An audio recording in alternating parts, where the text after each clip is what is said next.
नाज़रीन आपसे रिक्वेस्ट है कि अगर आपने इस वीडियो को स्टार्ट किया है तो प्लीज़ प्लीज़ प्लीज़ इसको पूरा देखिए। मैं नॉर्मली ऐसी रिक्वेस्ट नहीं करता हूँ, मगर ये वीडियो इंपॉर्टेंट है, इसको ज़रूर पूरा देखिएगा एंड तक। इंशाअल्लाह अज़्ज़वजल बहुत सारी मालूमात आपको हासिल होगी। अस्सलामु अलैकुम रहमतुल्लाहि व बरकातुहू। नाज़रीन वेलकम बैक टू चैनल। मैं हूं आपका दोस्त आमिर और आप देख रहे हैं YouTube channel Aamir Ahmad official. अल्हम्दुलिल्लाह अज़्ज़वजल हम हाजिर एक नए वीडियो के साथ में। आज हम बात करेंगे दयूस के बारे में। दयूस कौन होता है, इसके बारे में पूरी डेफिनेशन इंशाअल्लाह आज मालूम करेंगे। तो आइए शुरू करते हैं। अल्हम्दुलिल्लाहि रब्बिल आलमीन व सल्लल्लाहु तआला अला मुहम्मद।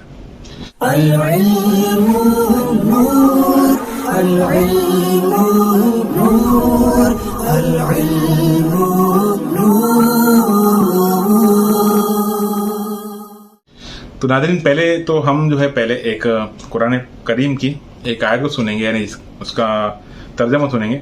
सूरह अल तहरीम आयत नंबर 6। अल्लाह रब्बुल इज्जत इरशाद फरमाता है, ए ईमान वालों, अपनी जानों और अपनी घर वालों को उस आग से बचाओ जिसके ईंधन यानी फ्यूल आदमी और पत्थर हैं। फ्यूल यानी पेट्रोल जैसे होता है, तो जिसका ईंधन आदमी और पत्थर है, यानी जहन्नम से बचाने की बात की जा रही है। किसको? अपने आप को और अपने घर वालों को। तो अल्लाह पाक हमें हुक्म दे रहा है कि हम खुद को और अपने घर वालों को जहन्नम की आग से बचाएं, यानी हमें खुद भी बचना है, घर वालों को भी अल्लाह की नाफरमानी से बचाना है और खुद भी अल्लाह की नाफरमानी से बचना है और गुनाहों से बचना है। मगर आज इस कम इल्मी के दौर में जो कुछ लोग हैं बेख्याली में और बेपरवाही में जो है ना, खुद भी गुनाह कर रहे हैं और अपने घर वालों से भी गुनाह करवा रहे हैं और उनका साथ दे रहे हैं माज़अल्लाह गुनाह करने में।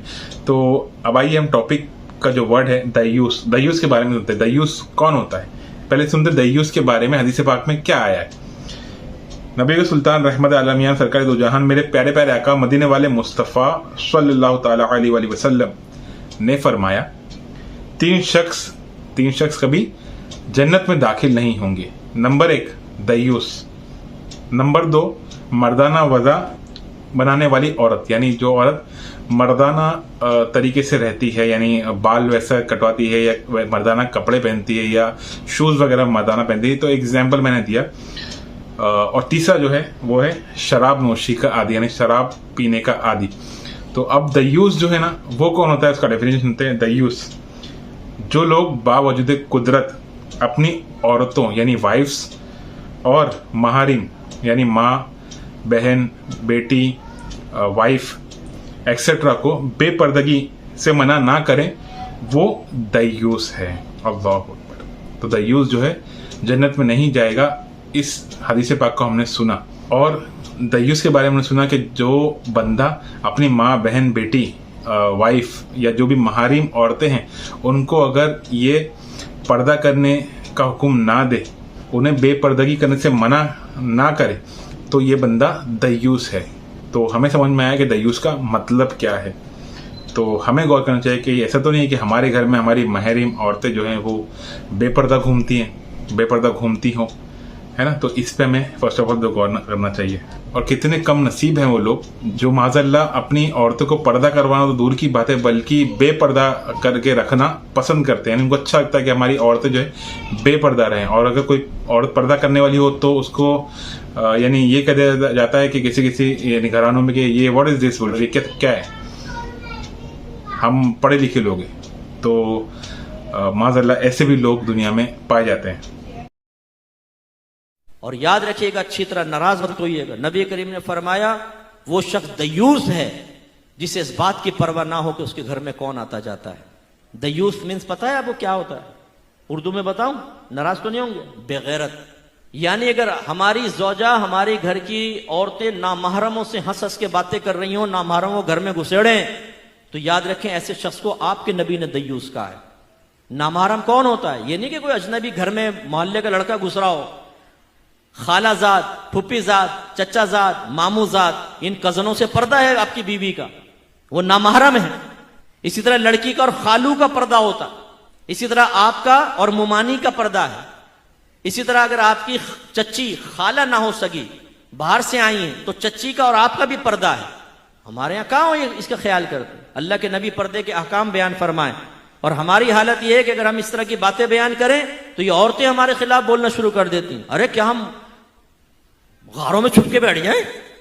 दूध वाले से हंस के ये बातें कर रही हैं, पर सब्जी वाले से ये बातें करें, खिक निकल रही है, और वो मर्द देख रहे हैं, लेकिन हमारी गैरत ही सोई पड़ी है कि भाई तुम क्या कर रही हो, एक गैर मर्द के साथ दरवाजे पे खड़े होकर तुम बातें कर रही हो, शर्म नहीं आती है? बीबी फातिमा रज़ी अल्लाह ताला अन्हा, जिगर गोशा रसूल का आलम यह था कि आपने अपनी खादिमा से पूछा, ये बताओ हबशा में लोगों को, औरतों को दफन कैसे किया जाता था? उन्होंने कहा कि हमारे ऐसा होता था कि चारपाई पे औरत को लिटाकर चारों तरफ एक कपड़े की डोली सी बनाई जाती थी ताकि किसी की नजर ना पड़े, और फिर दफनाया जाता था। बीबी फातिमा रज़ी अल्लाह ताला अन्हा ने कहा, मुझे इसी तरह दफनाना, और फरमाया अगर मैं फौत हो जाऊं तो रात के वक्त मेरी मैयत को लेके जाना ताकि किसी गैर महरम की नजर मेरी चारपाई तक पर ना पड़े। वो बीबी फातिमा नबी करीम सल्लल्लाहु अलैहि वसल्लम की बेटी, तरबियत याफ्ता, ये कहे, और ये बीबी फातिमा को मानने वाली, उनकी न्याज़ें खाने वाली, ये कहे कि हम पर्दा नहीं करेंगे, और घर का वो सरपरस्त बेवकूफ किस्म का वो कहता है कि जी मैं परमिशन देता हूं तुम बगैर पर्दे के घूमो फिरो।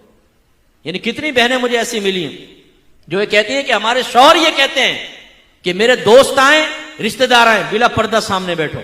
और एक शौहर ने तो दलील ये दी कि देखो जब मैं अपने दोस्तों के घर जाता हूं उनकी बीवियां मेरे सामने बैठ जाती हैं।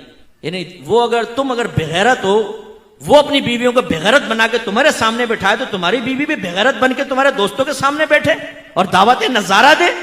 मर्द की नीयत का क्या मालूम? हम में से कितने ऐसे बैठे होंगे जो लोगों के सामने बड़े यूं मोहतात बनते, लेकिन टेढ़ी टेढ़ी आंखों से शादी ब्याह के अंदर सब देख लेते हैं ना।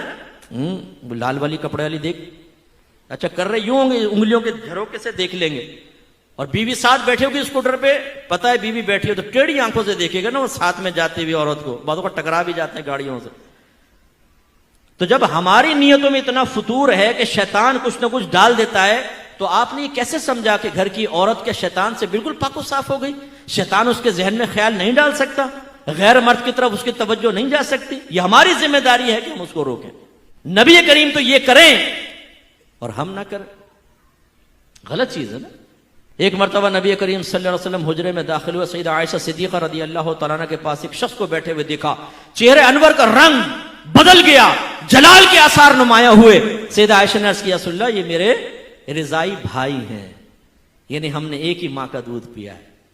तो फिर सरकार का जलाल कम हुआ, यानी जलाल में तो ऐसी औरतें हैं जो सोशल मीडिया पे अपनी फोटोज अपलोड करती हैं, तो उनको मना करने की बजाय यानी उन पर गुस्सा होने की बजाय या उनको समझाने की बजाय जो है यहाँ पर उनके महारिन जो है उनको उल्टा उकसाते हैं, और मतलब पोस्ट अपलोड करने के लिए कैसे उकसाते हैं, लाइक करते हैं, शेयर करते हैं, उस पर कमेंट्स भी करेंगे माज़अल्लाह।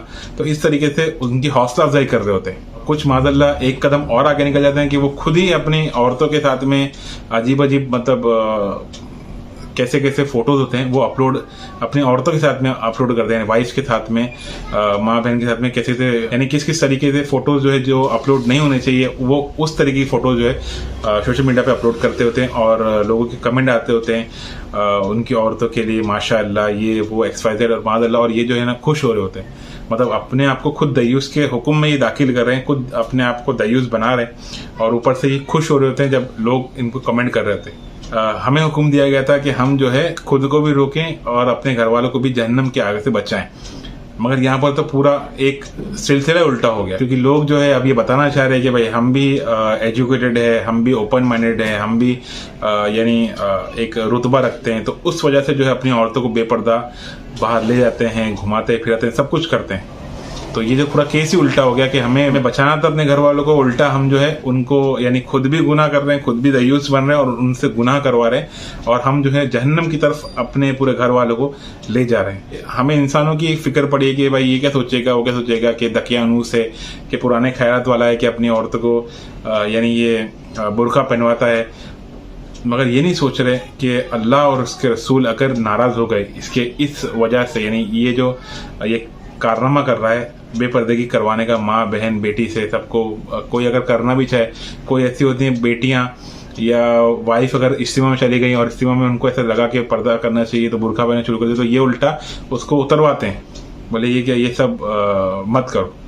तो माज़अल्लाह ऐसे लोग भी हैं। तो इनको ये सोचना चाहिए कि अगर दुनिया को राजी करने के चक्कर में अगर खुदा नाराज हो गया ना तो तुम्हारा कुछ नहीं बचेगा, मतलब दीन और दुनिया दोनों बर्बाद हो जाएगी।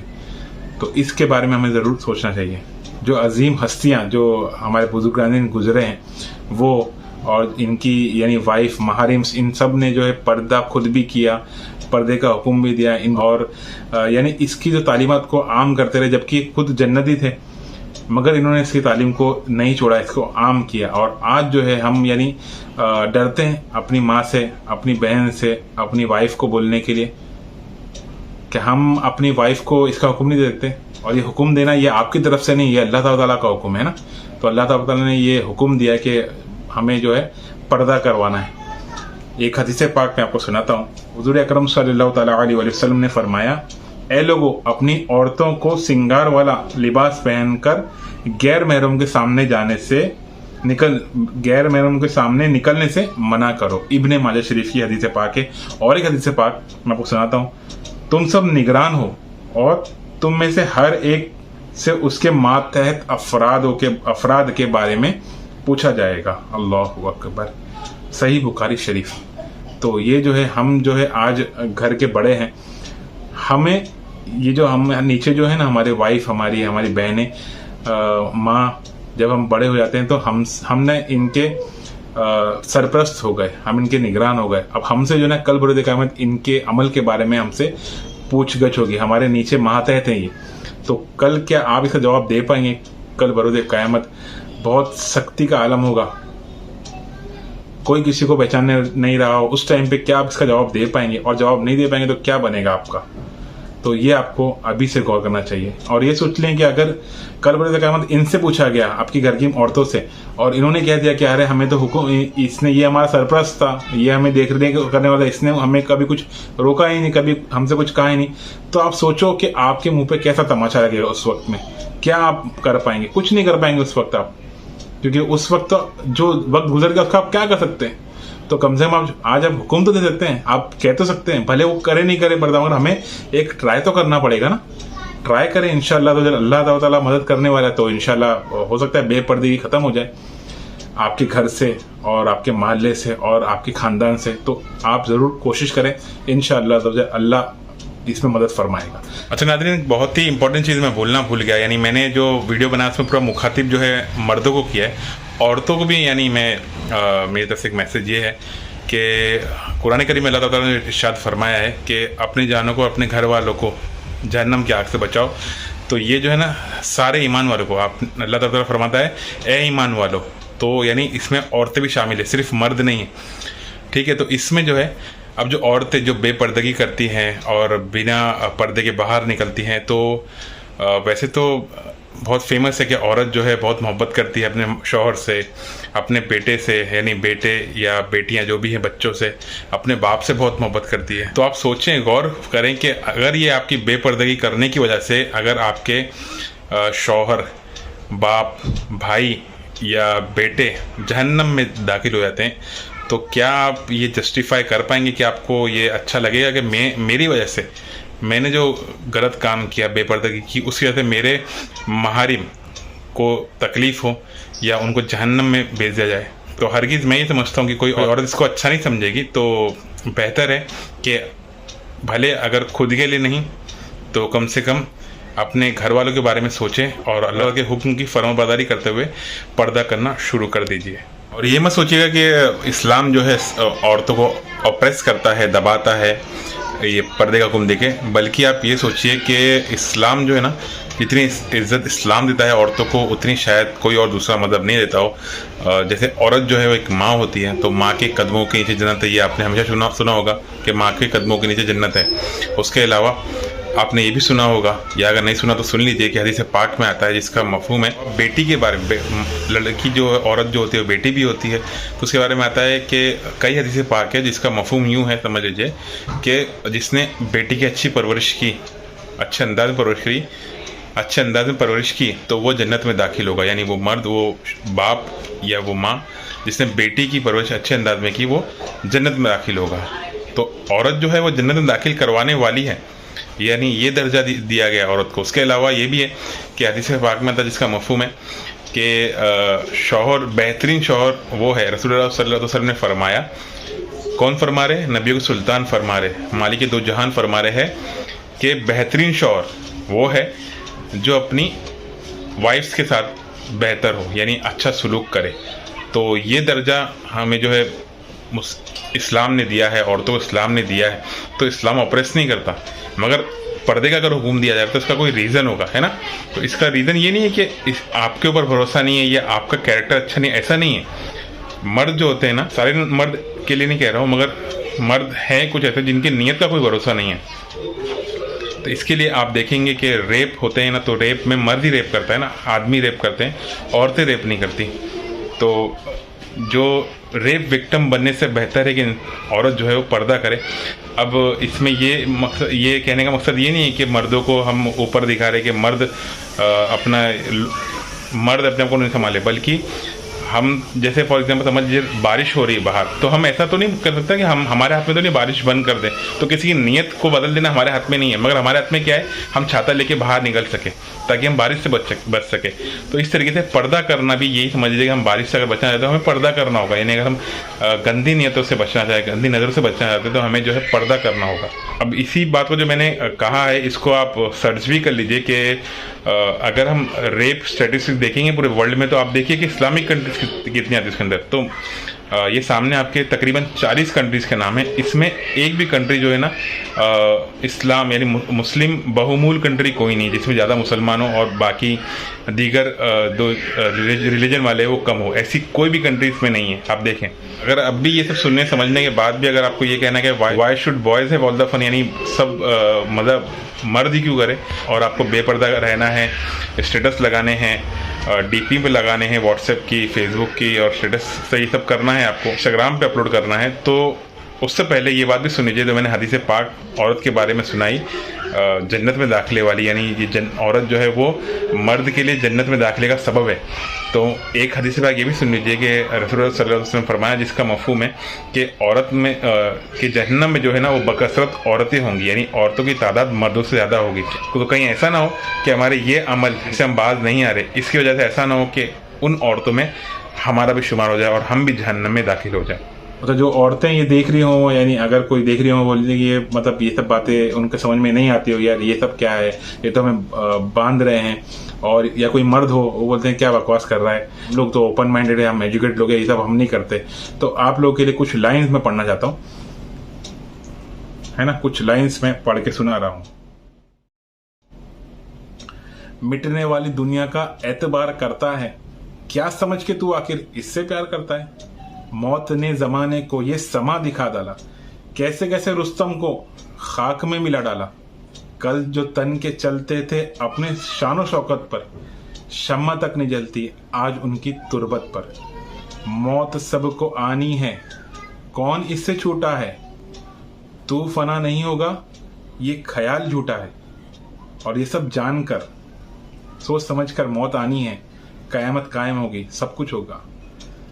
जानकर भी अनजाना बन रहा है दीवाने, अपने उम्र फानी पर, फना होने वाली उम्र पर, जिंदगी पर तन रहा है दीवाने।